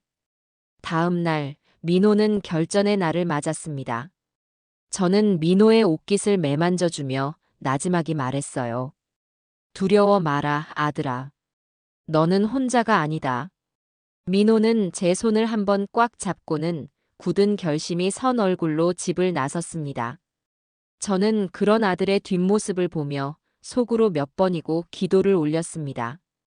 그날 저녁 민호가 집으로 돌아왔어요. 얼굴은 파리했지만 눈빛만은 성공의 빛으로 희미하게 빛나고 있었죠. 작전은 대성공이었습니다. 민호가 땅 문서를 보여주며 어머니가 결국 나한테 넘겨주셨어. 이걸로 가나다 라이프에 크게 한번 투자해서 우리도 저 사람들처럼 살아보자. 라고 말하자 양미라는 그 자리에서 거의 기쁨의 비명을 질렀다고 합니다. 그녀는 민호를 부둥켜 안고 역시 내 남편이야. 내가 당신은 성공할 줄 알았다니까. 진작 그랬어야지. 라며 칭찬을 아끼지 않았다고 해요. 그녀의 눈에는 남편에 대한 사랑이 아닌 더 큰 돈을 손에 쥘 수 있다는 탐욕만이 이글거리고 있었다고 합니다. 민호는 그런 아내의 모습을 보며 속으로는 역겨움에 치를 떨었지만 겉으로는 바보처럼 활짝 웃는 연기를 계속했다고 해요. 결국 양미라는 투자 전문 변호사를 통해 정식으로 투자 계약을 맺자고 제안했고 날짜와 장소까지 정했습니다. 모든 것이 저희가 계획한 것 안으로 차질 없이 들어오고 있었습니다. 계약이 성사될 그 장소는 양미란의 화려한 성공 신화가 막을 내리고 추악한 민낯이 만천하에 공개될 심판의 무대가 될 것이었습니다. 결전의 날이 밝았습니다. 계약 장소는 강남의 한 고급 호텔 비즈니스 라운지였어요. 양미란이 자신의 부와 성공을 과시하기 위해 일부러 정한 장소였겠죠. 하지만 그곳은 이미 저희 사람들에 의해 완벽하게 세팅된 상태였습니다. 탐사 보도팀은 손님으로 위장해 라운지 곳곳에 초소형 카메라를 설치했고 저와 최 여사 그리고 수진 씨를 비롯한 다른 피해자들은 바로 옆방에서 모든 상황을 지켜볼 수 있도록 작은 모니터까지 준비해 두었죠. 방 안의 공기는 터질 듯한 긴장감으로 가득했습니다. 모두들 아무 말 없이 모니터 화면만 뚫어져라 쳐다보고 있었어요. 잠시 후 라운지 문이 열리고 양미란이 모습을 드러냈습니다. 머리부터 발끝까지 값비싼 명품으로 치장하고 마치 여왕이라도 된 듯 거만한 표정으로 들어서는 모습에 피해자들의 입에서는 나지막한 탄식이 흘러나왔어요. 저 옷, 저 가방 다 우리 피 같은 돈인데. 양미란의 곁에는 그녀의 오른팔이자 유령 회사의 대표인 박성철도 함께였습니다. 그들은 민호와 인사를 나누고 자리에 앉아 곧바로 준비해온 계약서들을 테이블 위에 펼쳐놓았습니다. 민호는 저희가 사전에 지시한 대로 약간 상기된 표정으로 어수룩하게 질문을 던졌어요. 이렇게 큰 돈을 투자하는 건 처음이라 정말 안전한 거 맞죠?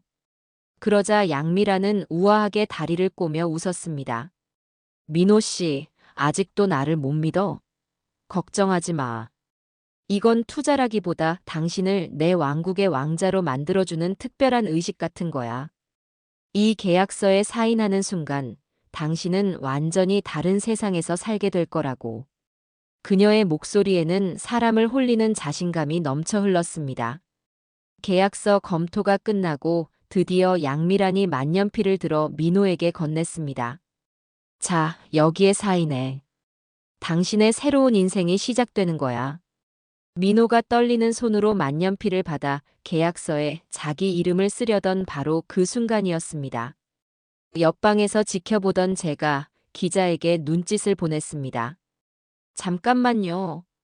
라운지 입구에서 기자가 카메라맨과 함께 모습을 드러냈습니다. 갑작스러운 상황에 양미란과 박성철의 얼굴이 굳어졌어요. 누구세요? 탐사보도팀 기자입니다. 가나다 라이프 대표 양미란 씨, 과거 엘리펀트 뷰티 사기 사건과 현재 진행 중인 유사수신 행위에 대해 해명해 주시죠. 기자의 날카로운 외침과 함께 숨어있던 다른 카메라들까지 일제히 양미란을 비추기 시작했습니다. 무슨 소리야? 당신들 뭐야, 당장 안 나가. 양미란이 당황해서 소리치는 순간 저희가 있던 옆방의 문이 활짝 열렸습니다. 제가 가장 선두에 서서 천천히 라운지 안으로 걸어 들어갔어요.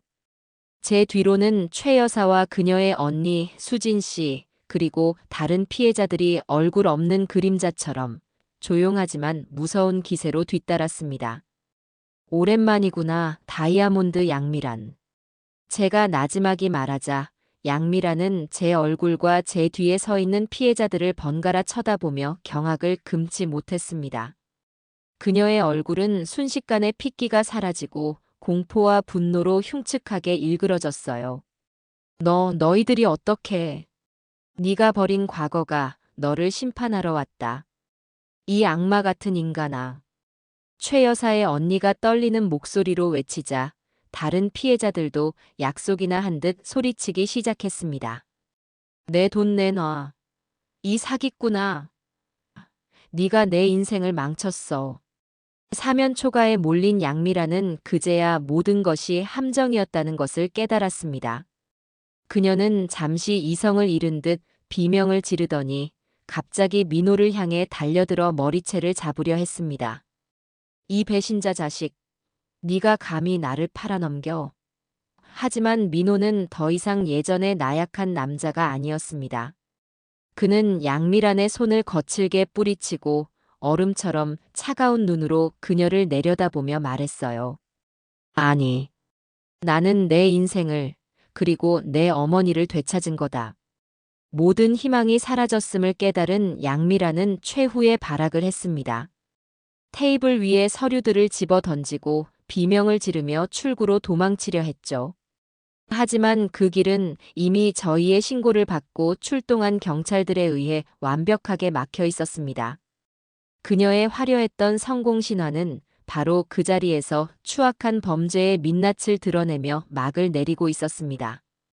경찰들이 라운지 안으로 들어서자 방금 전까지 악을 쓰며 발악하던 양미라는 거짓말처럼 모든 움직임을 멈췄습니다. 그녀의 얼굴에서는 분노와 광기가 사라지고 모든 것을 잃은 사람의 허망함만이 남아 있었죠. 경찰관 한 명이 그녀에게 다가가 차가운 쇳소리로 말했습니다. 양미란 씨 상습 사기 및 유사수신 행위의 규제에 관한 법률 위반 혐의로 긴급 체포합니다. 당신은 변호사를 선임할 수 있으며 미란다 원칙이 고지되는 동안 양미란은 넋이 나간 사람처럼 허공만 쳐다볼 뿐이었어요. 그녀의 손에 차가운 수갑이 채워지는 철컥 소리가 라운지 안에 유난히 크게 울려 퍼졌어요. 그 소리는 길고 길었던 악몽의 끝을 알리는 소리이자 저희 모두가 기다려온 정의의 소리였습니다. 그녀의 오른팔이었던 박성철 역시 공범 혐의로 함께 체포되었습니다. 경찰에게 양팔을 붙들려 끌려나가던 양미라는 제 앞을 지나치는 순간 잠시 걸음을 멈췄습니다. 그리고는 마지막 남은 도끼를 모두 끌어모아 저를 향해 저주를 퍼부었어요. 다 저 늙은 여우 때문이야. 내가 여기서 끝나도 너는 평생 불행하게 살게 될 거야. 내가 지켜볼 거야. 하지만 그녀의 저주는 더 이상 제게 아무런 상처도 주지 못했습니다. 저는 그저 무표정한 얼굴로 파멸해버린 한 인간의 마지막 모습을 묵묵히 지켜볼 뿐이었어요. 양미란이 시야에서 완전히 사라지고 기자들과 경찰들도 썰물처럼 빠져나간 라운지에는 깊은 침묵만이 남았습니다. 길고 길었던 싸움이 끝났다는 안도감과 그동안 겪었던 모든 일들이 주마등처럼 스쳐 지나가며 모두들 한동안 말을 잇지 못했죠. 그때였습니다. 제 옆에 서 있던 아들 민호가 갑자기 그 자리에 털썩 주저앉았습니다. 흐흑 흐어엉. 아들은 두 손에 얼굴을 묶고 어린아이처럼 목 놓아 울기 시작했습니다. 그동안 억지로 눌러왔던 모든 감정들이 한꺼번에 터져나온 것이었죠. 아내에 대한 배신감, 자신의 어리석음에 대한 자책감, 그리고 어머니와 피해자들에 대한 끝없는 죄책감.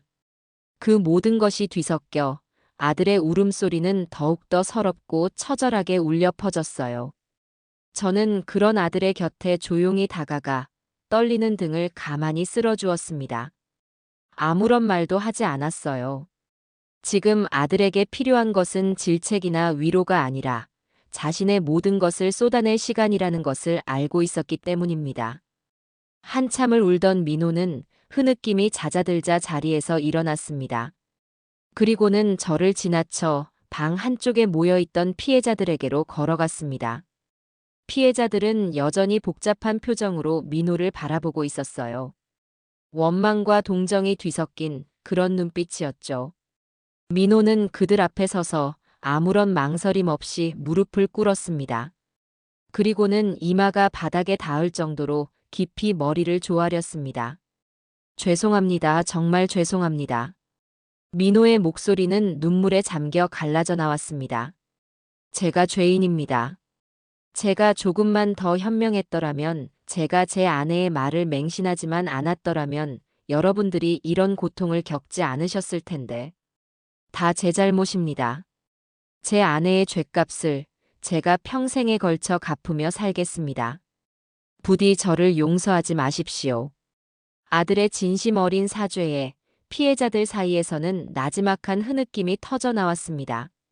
최 여사의 언니가 다가와 민호의 어깨를 두드리며 말했어요. 일어나요, 총각. 왜 총각이 죄인이야?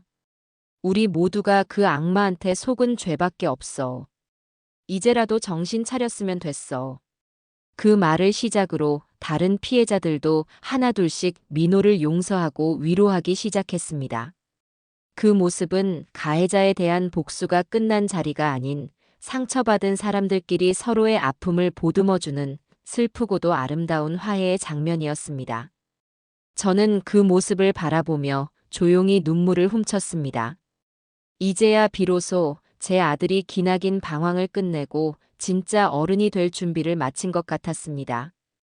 양미란이 수갑을 차고 끌려나간 그날 이후 세상은 온통 제 며느리였던 그 아이의 이야기로 떠들썩했습니다.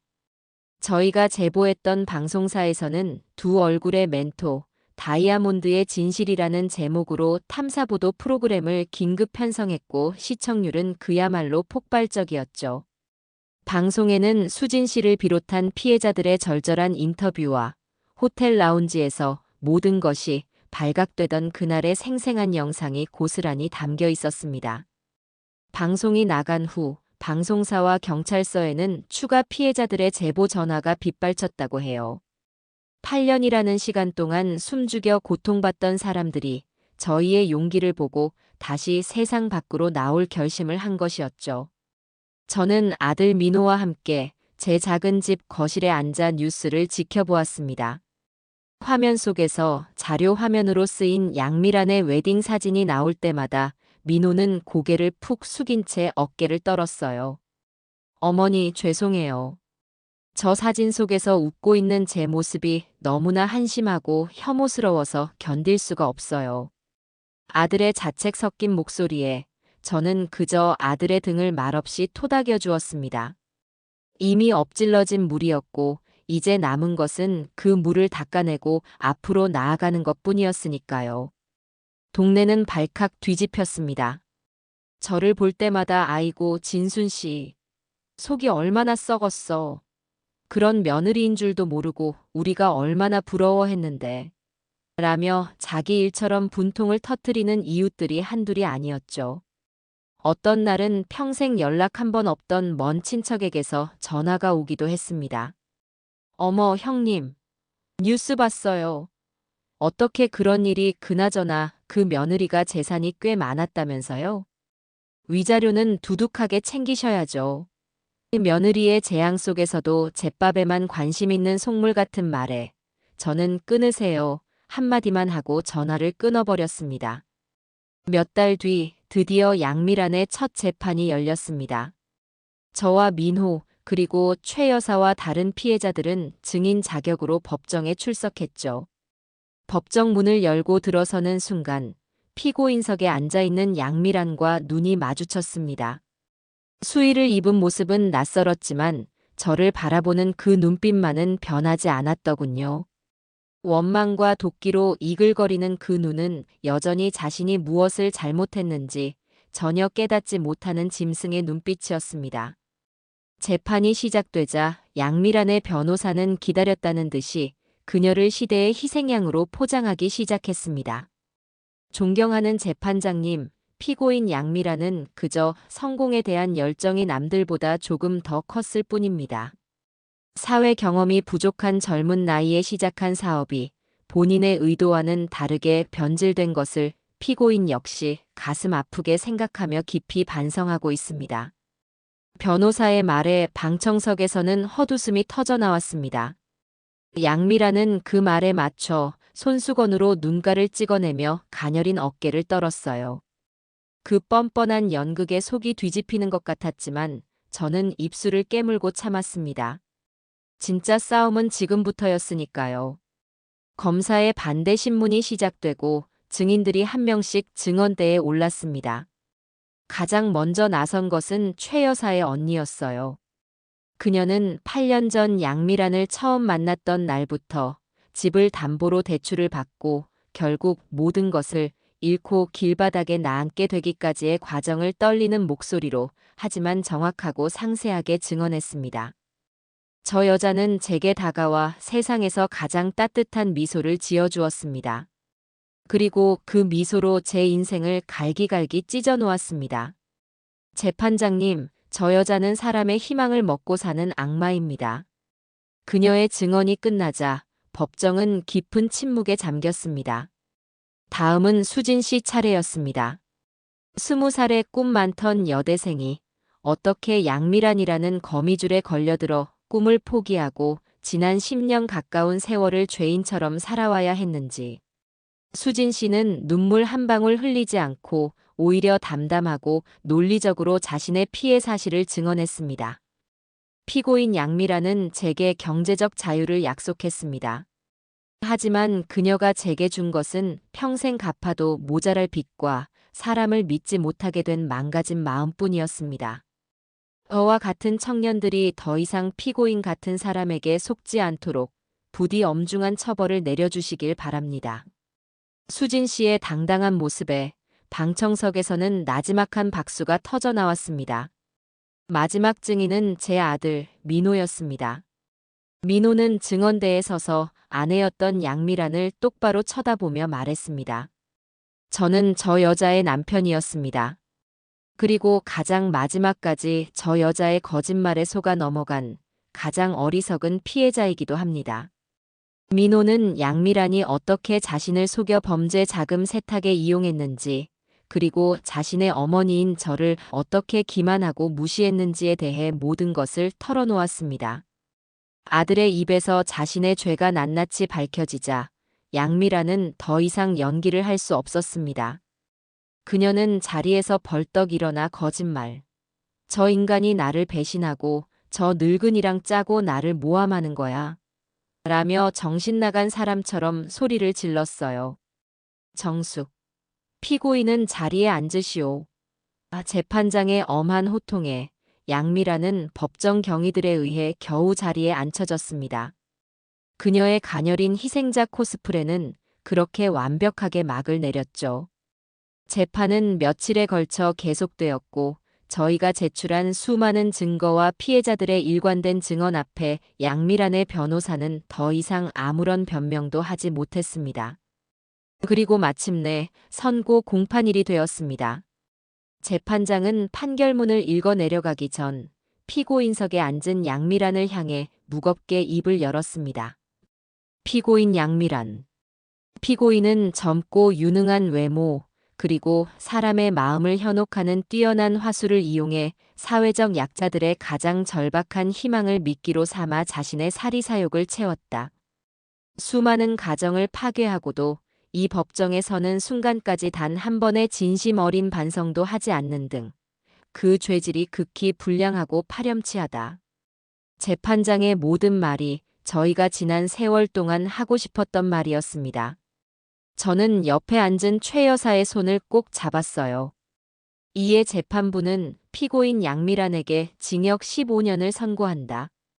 판사의 선고가 내려지는 순간 양미란은 믿을 수 없다는 듯 안 돼. 내가 왜 억울해. 라며 법정 바닥에 주저앉아 오열하기 시작했습니다. 하지만 그 모습에 동정심을 느끼는 사람은 아무도 없었습니다. 그것은 뉘우침의 눈물이 아닌 자신의 탐욕스러운 왕국이 무너진 것에 대한 분노의 몸부림일 뿐이었으니까요. 법정 경위들에게 끌려나가면서까지 저와 민호를 향해 저주를 퍼붓는 그녀의 마지막 모습을 보며 저는 비로소 길고 길었던 싸움이 끝났음을 실감했습니다. 법의 심판은 끝났고 이제는 우리에게 남겨진 상처를 치유하고 새로운 삶을 시작해야 할 시간이었습니다. 양미란에게 중형이 선고된 후 민호는 곧바로 이혼 절차를 진행했습니다. 구치소에 수감된 양미란을 찾아가 이혼 서류를 내밀자 그녀는 서류를 갈기갈기 찢어 민호의 얼굴에 던지며 이렇게 말했다고 해요. 너 감히 나한테 이래? 내가 여기서 평생 썩을 줄 알아? 두고 봐. 내가 나가기만 하면 너랑 네 늙은 엄마 내가 가만 안 둘 거야. 니들 인생 내가 아주 지옥으로 만들어줄 테니까. 하지만 민호는 더 이상 그녀의 협박에 흔들리지 않았습니다. 그래, 마음대로 해. 하지만 그 전에 네가 망쳐놓은 수많은 사람들 인생부터 책임져야 할 거야. 너는 이제 내 인생에 없어. 이건 네가 저지른 죄에 대한 최소한의 결과일 뿐이야. 그 말을 끝으로 민호는 뒤도 돌아보지 않고 면회실을 걸어 나왔다고 합니다. 제 아들은 비로소 악마의 그림자에서 완전히 벗어난 것이었죠. 이혼이 마무리된 후 민호는 중대한 결심을 했습니다. 양미란의 검은 돈으로 차렸던 자신의 카페를 처분하겠다는 것이었어요. 어머니, 이 가게는 시작부터 잘못되었어요.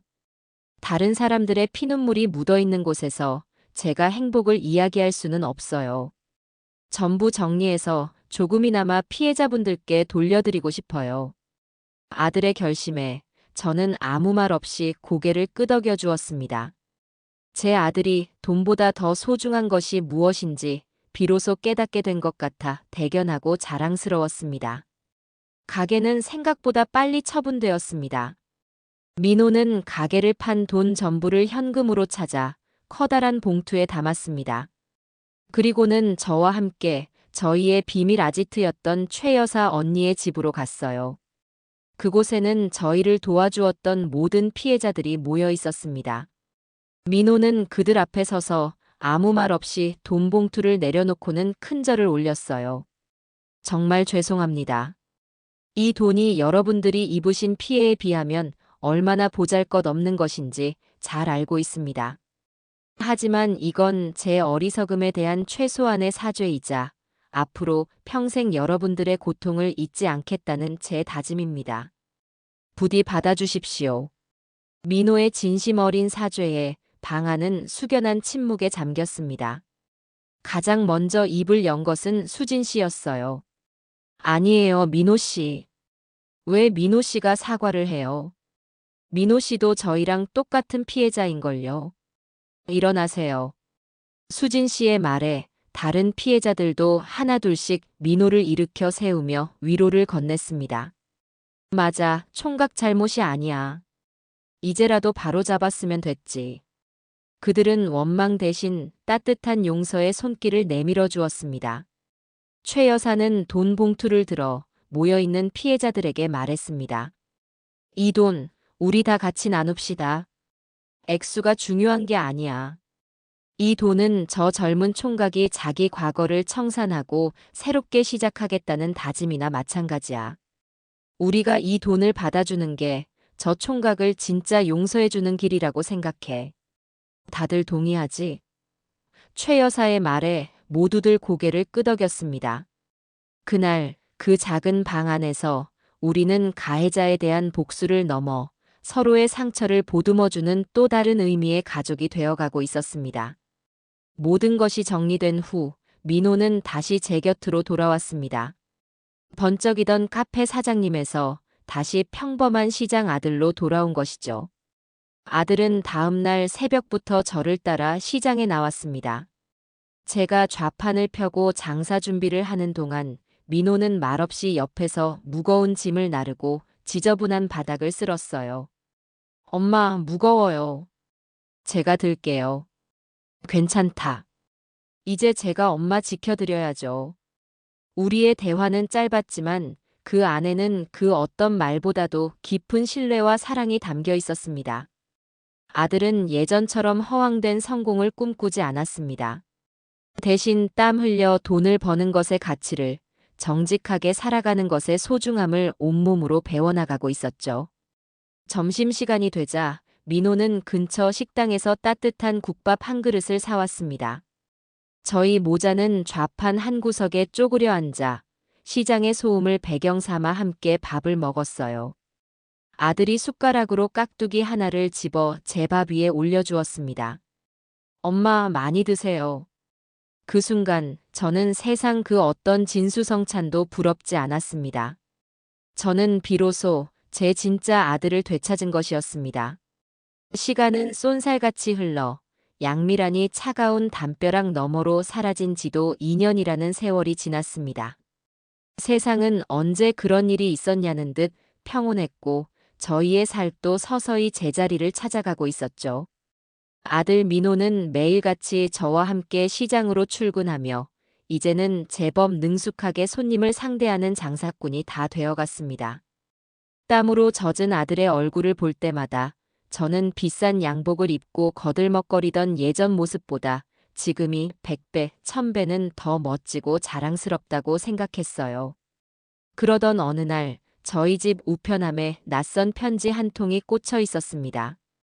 발신지는 양미란이 수감된 교도소였고 수신인은 바로 저 우진순이었습니다.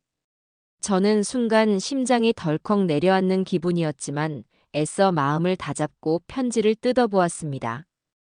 편지 안에는 반성의 기미라고는 눈곱만큼도 찾아볼 수 없는 저주와 악담으로 가득 찬 글씨들이 빼곡하게 적혀 있었어요.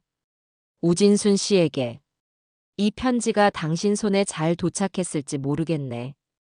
당신은 지금쯤 두 발 뻗고 편안하게 주무시고 있겠죠? 당신이 내 인생을 이렇게 시궁창에 처박아 놨으니 아주 행복하시겠어. 내가 여기서 무슨 생각을 하며 하루하루를 버티는지 알아요? 바로 당신에 대한 복수심이야. 당신이랑 당신의 그 어리석은 아들. 내가 여기서 나가기만 해봐. 내가 당신들을 어떻게 망가뜨리는지 똑똑히 보여줄 테니까. 평생 후회하며 살게 해줄게. 밤마다 악몽을 꾸며 내 이름을 부르게 해줄 거라고. 그러니 기대하고 있으시지. 당신의 영원한 악몽, 양미란이. 저는 그 편지를 마지막 글자까지 아주 천천히 읽어내렸습니다. 예전 같았으면 분노에 몸을 떨었겠지만 이상하게도 마음은 그저 고요할 뿐이었습니다. 저녁에 일을 마치고 돌아온 민호에게 그 편지를 보여주자 아들은 편지를 읽는 내내 얼굴이 굳어지더니 다 읽고 나서는 편지를 반으로 구겨버렸습니다. 어머니, 이런 건 그냥 찢어버리세요. 신경 쓸 가치도 없는 쓰레기예요. 아니다, 아들아. 태워버리자. 저는 민호를 데리고 마당으로 나갔습니다. 그리고는 작은 양동이 안에 편지를 넣고 불을 붙였어요. 편지는 순식간에 검은재로 변하며 양미란의 악독한 글씨들과 함께 허공으로 흩어졌습니다. 활활 타오르는 불꽃을 보며 저는 민호에게 말했어요. 이걸 보니 우리가 한 일이 정말 옳은 일이었다는 게 다시 한번 느껴지는구나. 저 사람은 절대 변하지 않을 사람이야.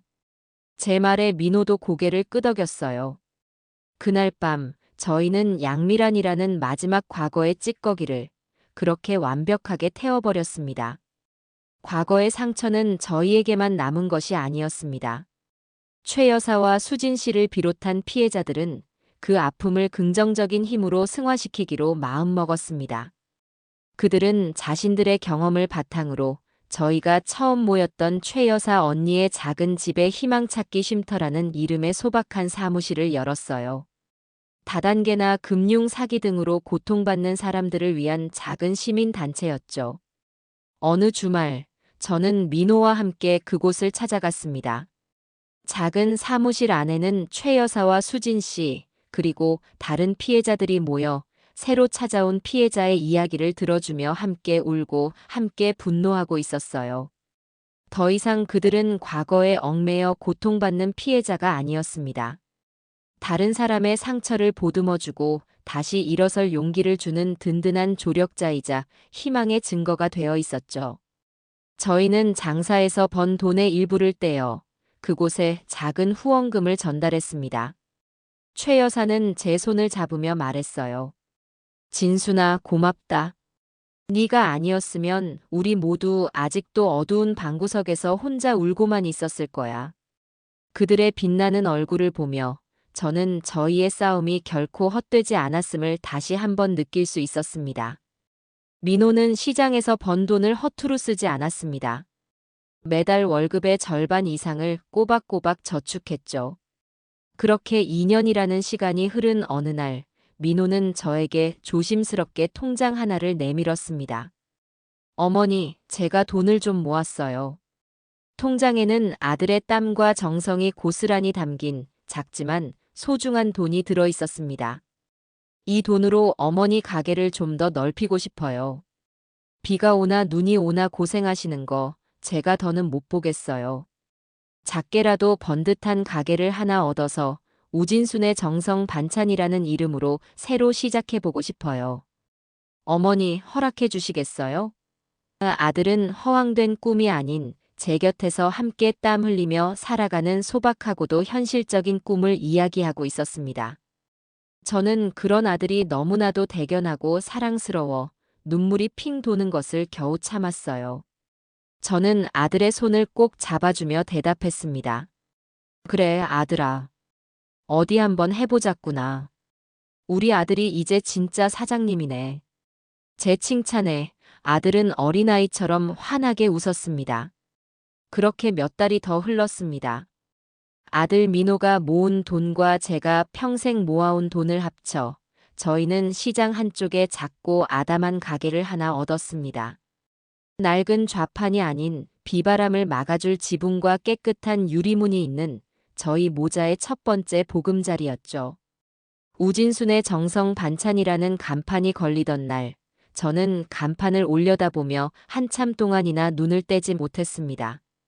제 이름 석자가 저렇게 반듯하게 걸려보는 것은 제 평생 처음 있는 일이었으니까요. 가게 개업식 날, 저희는 큰 잔치를 벌이는 대신 저희에게 가장 고마운 사람들을 초대했습니다. 최 여사와 그녀의 언니 수진 씨, 그리고 희망찾기 쉼터의 모든 식구들이 저희의 첫 출발을 축하해주기 위해 한 걸음에 달려와 주었죠. 저희는 가게 앞 작은 테이블에 모여 앉아 민호가 직접 끓인 돼지고기 김치찜과 제가 만든 맛깔스러운 반찬들을 나누어 먹으며 웃음꽃을 피웠습니다. 아이고, 우리 진순이 이제 사장님 됐네, 사장님. 최 여사의 농담에 모두가 박장대소를 했습니다. 다 언니 덕분이지. 언니 아니었으면 어쩔 뻔했어. 제 말에 최 여사는 손사래를 치며 말했어요. 무슨 소리야? 우리가 다 진순이 너한테 구원받은 거지. 네가 우리 모두의 은인이야. 왁자지껄한 대화 속에서 우리는 지난날의 아픔을 추억처럼 이야기할 수 있게 되었습니다. 식사가 무르익을 무렵 민호가 조심스럽게 무언가를 제게 내밀었습니다. 예쁜 포장지에 쌓인 작은 상자였어요. 어머니, 개업 선물이에요. 제가 상자를 열어보자 그 안에는 고운 빛깔의 캐시미어 목도리가 곱게 접혀 있었습니다. 명품은 아니었지만 손끝에 닿는 감촉이 더없이 부드럽고 따뜻했어요. 가게 준비하면서 남은 돈으로 시장에서 제일 좋은 걸로 골라봤어요. 올겨울은 이거 두르고 따뜻하게 장사하세요. 아들의 말에 저는 순간 목이 메어 아무 말도 할 수 없었습니다. 문득 아주 오래전 양미란이 제게 건넸던 그 차갑고 불쾌했던 명품 스카프가 떠올랐습니다. 저는 웃으며 최 여사와 수진 씨에게 말했어요. 얘들아, 내가 옛날 이야기 하나 해줄까? 내 전 며느리가 생일 선물이라고 명품 스카프를 하나 준 적이 있었어. 그걸 두르면 시장 아줌마처럼은 안 보일 거라고 하면서 말이야. 제 말에 다들 어이가 없다는 듯 웃음을 터뜨렸습니다. 그래서 그 스카프는 어떻게 했어요, 어머니? 수진 씨가 묻자 저는 어깨를 으쓱하며 대답했어요. 어떻게 하긴. 바로 다음 날 중고 가게에 팔아서 그 돈 전부 희망찾기 쉼터에 기부했지. 내 인생에 그런 더러운 물건은 필요 없으니까. 제 말에 모두가 속이 시원하다는 듯 다시 한번 크게 웃었습니다. 저는 아들이 선물해준 따뜻한 목도리를 목에 둘렀어요. 세상 그 어떤 명품보다도 제 마음을 훈훈하게 데워주는 진짜 명품이었죠. 잔치가 끝나고 손님들이 모두 돌아간 뒤 저와 민호는 나란히 서서 가게 앞을 정리했습니다. 북적이던 시장은 어느새 조용해지고 저녁 노을이 붉게 물들고 있었어요. 문득 이 모든 일의 시작이었던 그날, 최 여사의 분식집에서 다이아몬드라는 이름을 처음 들었던 그 순간이 떠올랐습니다. 그날의 분노와 충격이 없었다면 지금의 이 평화와 행복도 없었을지 모릅니다. 저는 제 옆에서 묵묵히 빗자루질을 하는 아들을 바라보며 생각했습니다. 인생의 진정한 격이란 비싼 옷이나 화려한 집으로 만들어지는 것이 아니라고. 그것은 정직하게 흘린 땀과 어떤 시련 속에서도 내 곁을 지켜주는 소중한 사람들, 그리고 어떤 불의 앞에서도 고개를 숙이지 않는 꼿꼿한 마음으로 만들어진다는 것을요.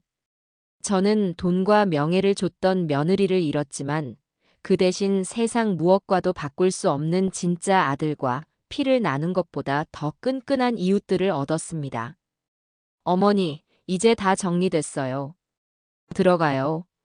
민호가 제 어깨를 감싸며 말했습니다.